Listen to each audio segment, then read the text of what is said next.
Dans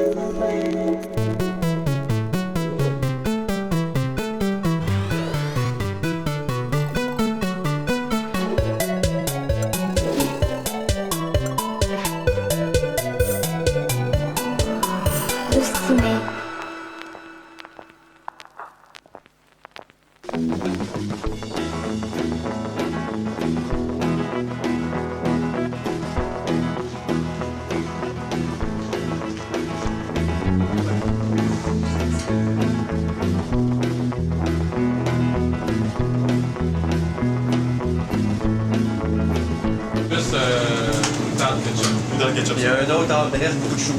Avec un lot spécial. Non, un des deux. Ah, OK. Tu prends un spécial pour les deux? Non, moi j'ai un bon spécial tout ça. Qu'est-ce qu'il arrête d'abord? Je vais prendre. Moi j'ai mes deux hot dogs, je vais voir spécial tout ça. Il veut ses deux hot dogs. Mario Dumont, il m'en mange un râteux dans un endroit culte. Un vrai bon stimé. Es-tu déjà venu ici, je pense? Souvent, mais moins ces dernières années. Là. Plus, un peu plus jeune, là, avant d'avoir des enfants. Les années plus folles, un peu. Ouais, c'est pas venu souvent. Je dînais pas ici, je venais plus après minuit. Là. On a reçu des questions du public, mon cher. Oui. Alors, je vais essayer de... C'est rien pour cuisiner, c'est juste des gens qui veulent savoir. Il y a Maxime, entre autres.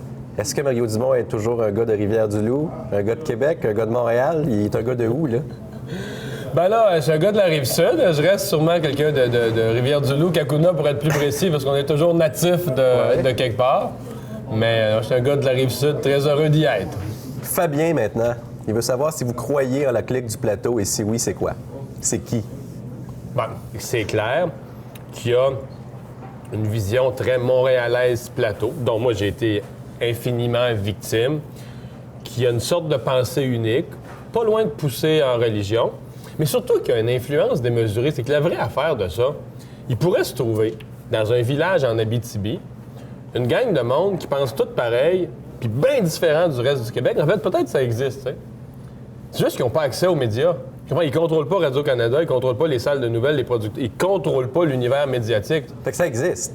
Là, c'est sûr que ça existe. Là. Fait qu'est-ce qu'on fait? On met une clôture de broche tout le tour pour on barre la porte? Ben non, ils s'arrangent eux autres mêmes, ils déneigeront plus. Fait au moins, pendant 6 mois par année, ils vont être tous paralysés dans un banc de neige. Lucien veut savoir, prochain référendum... Jean Bouchard? Peut-être. Êtes-vous dans le camp du oui ou dans le camp du non?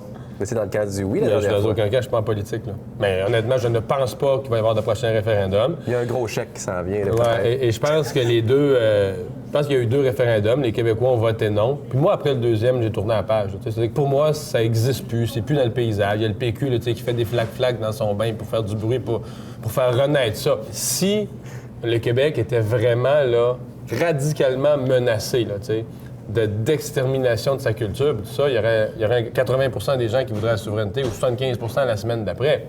C'est le Canada, là, tu sais, c'est comme les prisons du Québec. Si c'est une prison pour les péquistes, c'est comme les prisons du Québec. C'est mauditement confortable, tu sais. Steve Pou, lui, veut savoir... Steve Pou, quelqu'un de la télé quand même. Avez-vous un plan B si ça marche pas avec la télévision? Non. Qu'est-ce qui va arriver?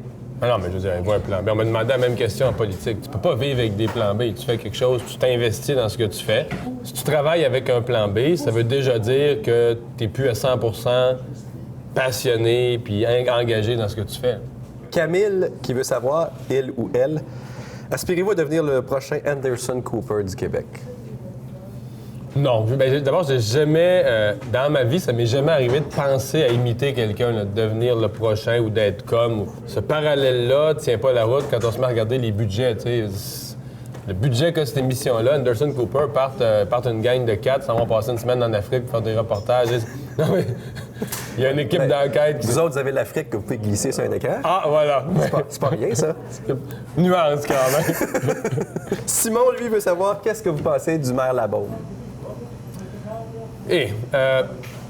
D'abord, fondamentalement, Régis, c'est un gars qui va faire quelque chose. Ouais. J'accorde ça. Ce que les journalistes aiment dans le téléroman qui construisent la politique, c'est les hauts et les bas. Donc, monter quelqu'un le plus haut possible pour que, tu sais, c'est un peu comme le Goliath à la ronde, là, tu sais. Monter quelqu'un le plus haut possible pour que quand tu pognes la pente, là... Ça, c'est mon genre de langage, je comprends dans ce temps-là. Comment? Quand on pogne la pente, là, ça descend, ça défrise, là. Fait que ça serait qui le politicien dans ce cas-là, en ce moment, là, qui Non, mais celui qui est hot, non, mais celui au Québec qui est hot, c'est Régis Labaume. Honnêtement, je les admire tous. Moi, je l'ai fait, ce vie-là, Ça fait 1 an que j'en suis sorti, là. Puis je regarde les gens qui vivent de même, qui passent leur fin de semaine de même, je les prends en pitié. Honnêtement, là, je les prends en pitié. Il y a une coupe de cheveux blancs à cause de ça. Ah, peut-être en partie à cause de ça. Puis il y a des fans en arrière. Il y a en plus. quelques fans en arrière. C'est une de plus. Merci Mario. On va Hey, là, on est trinquer rendu avec au notre hot dog. trotteux. 2 estimés. Santé. À la tienne. Et avec le vaccin, d'après moi, la santé publique va nous poursuivre. Il y a des bonnes chances qu'on est dans le trouble en ce ce qu'on moment. vient de faire.